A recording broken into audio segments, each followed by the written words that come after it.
You are listening to the Aardvark Agenda on Calvin Online Radio with your host, Daniel Downey.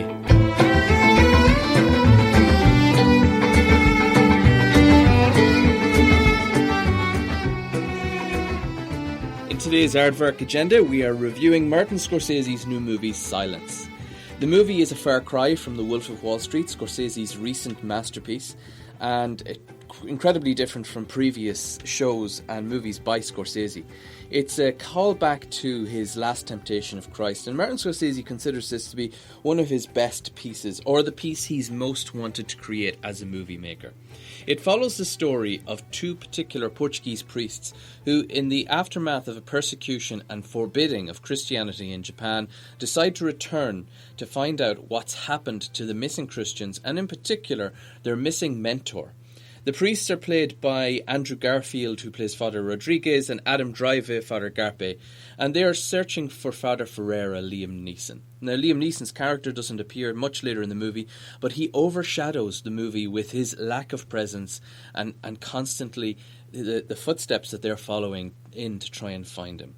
The movie is not a Hollywood typical movie. You're not looking for action-packed adventure and things like this. This movie is a deep thinking movie. If you're looking for something to deliver immediate satisfaction as regards storyline, as regards typical delivery of a hero character, etc., you're not going to get it with this movie. This is a movie about the real fragile flesh and blood of these people and spirit of these people. And in Scorsese's own words, faith and doubt, weakness, and the human condition are what define this movie. So we'll just go over it and we'll have a little preview of the movie, and we'll come back to you after this. Our Lord said to them, "Go ye into the whole world, and preach the gospel to every living creature."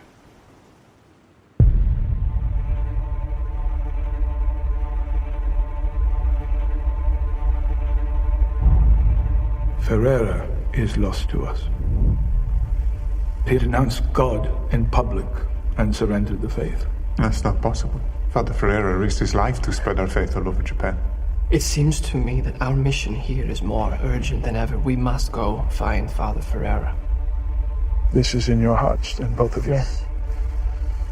Then I must trust God has put it down. The moment you set foot in that country, you step into high danger.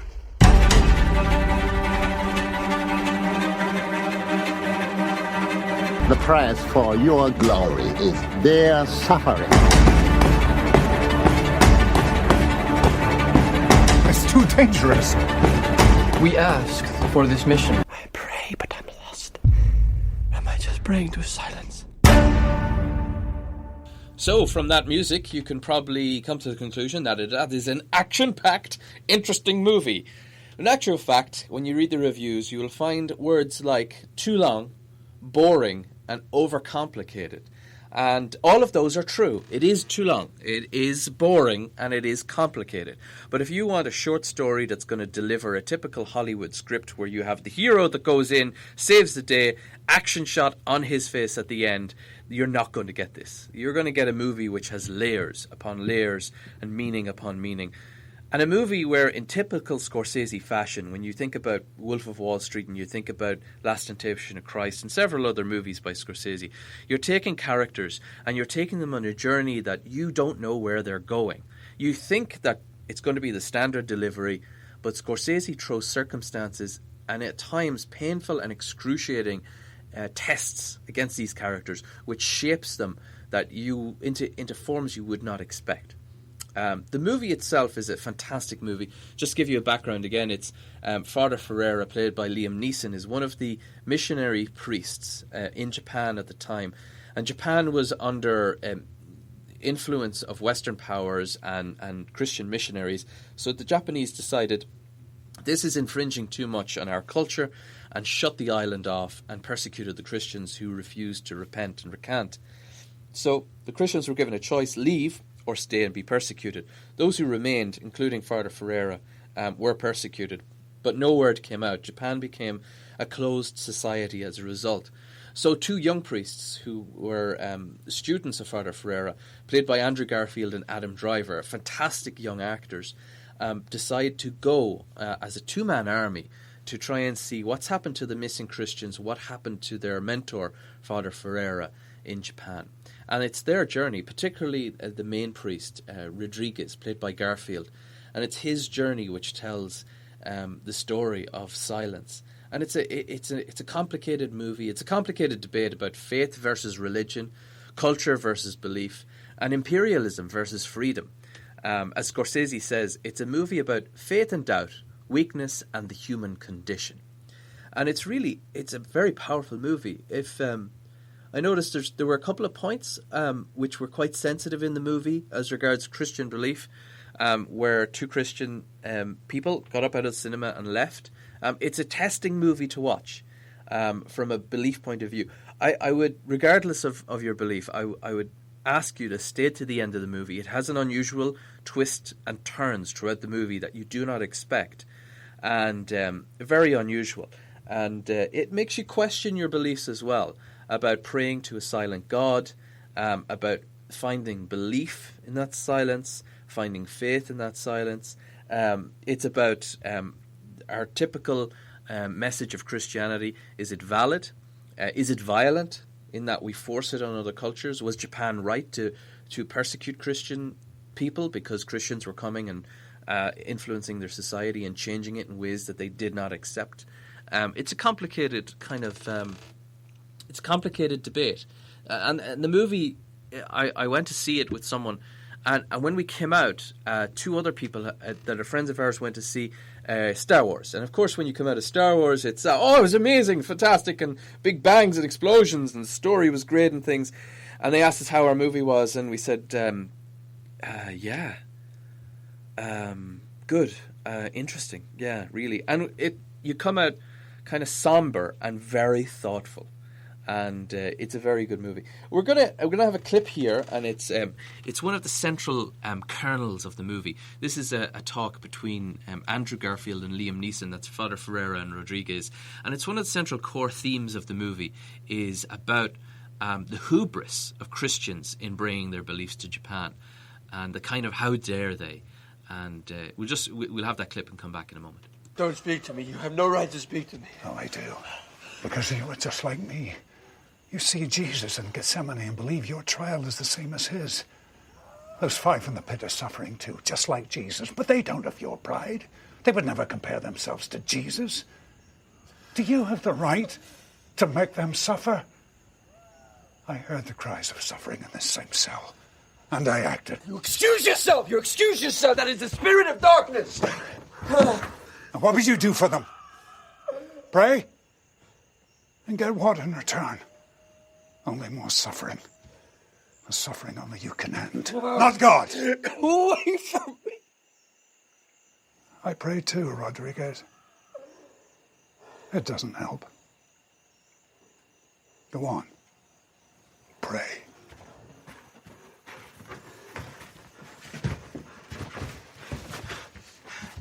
But pray with your eyes open. As you can see, it's a challenging movie. There was a clip there between Andrew Garfield and Liam Neeson. And again, a complicated debate. It's in the movie, Japan is likened to a swamp where Christianity will never take root. And in effect, that was the case in 17th century Japan.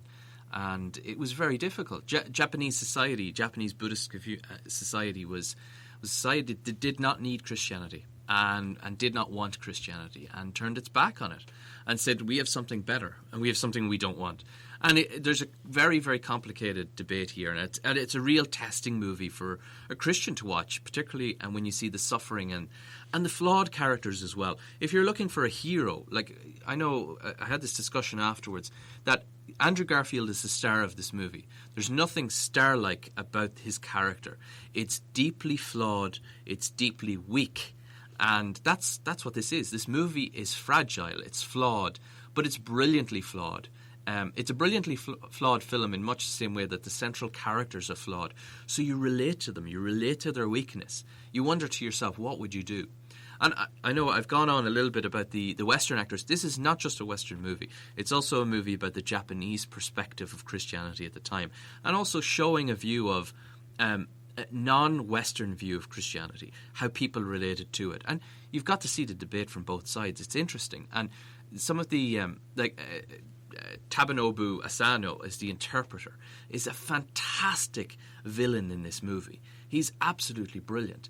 And he's also shadowing a brilliant actor. I've never seen him in any other movie, Issei Ogata. And he plays an old samurai who has a dark secret that's revealed later in the movie. And a very, very big plot twist there as well. And it's he has a sinister, smiling presence in the movie, but also a presence which is so anti-Christian, and he articulates it very well. So you have to kind of decide yourself how you feel about this movie. It is one of those movies that leaves you questioning, well, you know, what do I believe about this, or how do I feel about this? And it's a movie which brings you through the journey of your own belief as well, which is interesting. Before we leave off on the characters and go to a clip of Liam Neeson speaking about the movie, I'm just going to mention one other character, and it's Yusuke Kubozuka is the actor's name, and he plays Kichijiro.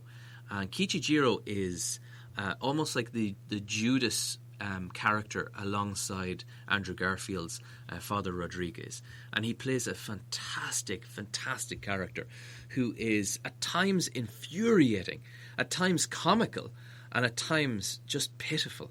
And I've never seen a character as much as, let's say, for example, Gollum in Lord of the Rings, who you feel for, but at the same time both hate and are frustrated towards as well.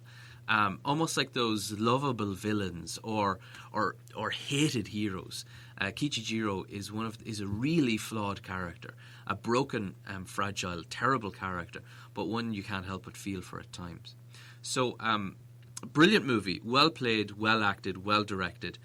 Again, I would say some people may find this movie a little bit boring. Some people may find it taxing. I would not go see this movie if you're feeling like switching your brain off, if you need a bit of a relaxing time. This movie is certainly for thinking about. And we'll just go for a clip. This is Liam Neeson talking about the movie. The film does have many layers. It does have a kind of an action-adventure thing, which hopefully will keep audiences entertained. But it does have a deeper level of a spiritual quest for faith, for God. Is there a God? Does he or she speak? Is he going to speak to one of the actors, one of the Jesuits? The film's called Silence. This faith in our story with these two Jesuits, played by Andrew and Adam, is they're put through the treadmill of doubt and fear and privations of hunger and destitution and cold and always asking is are you there, you know? And that can go as deep as we as the audience want to see it as, want to experience it. You know, it is the question we all ask, you know, no matter if you're a believer in a religious faith or not, you know. Why are we here? What is it about? Fairly powerful stuff there from Liam Neeson. And what a voice. What an amazing voice. I mean, that's kind of voice you want to have bedtime stories read to, you know. That's brilliant. So we're going to finish off now. As I say, Silence, 8 out of 10. Thinking person's movie. Boring at times.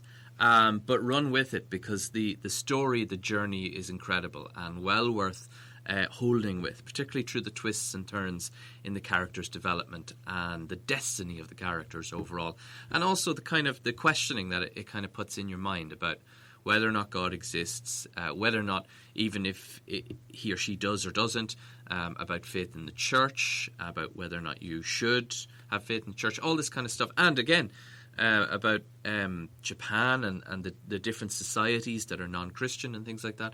So it's an interesting one, and it's interesting as well, just about, you know, sacrifice and why we're here as well, as Liam Neeson was saying. We're going to finish off now with a clip from Martin Scorsese just talking about the meaning of the movie in modern times, or in time. what the meaning of it is. And again, folks, thanks for tuning in, and hope if you do go to see this movie, you enjoy it. Leave comments below.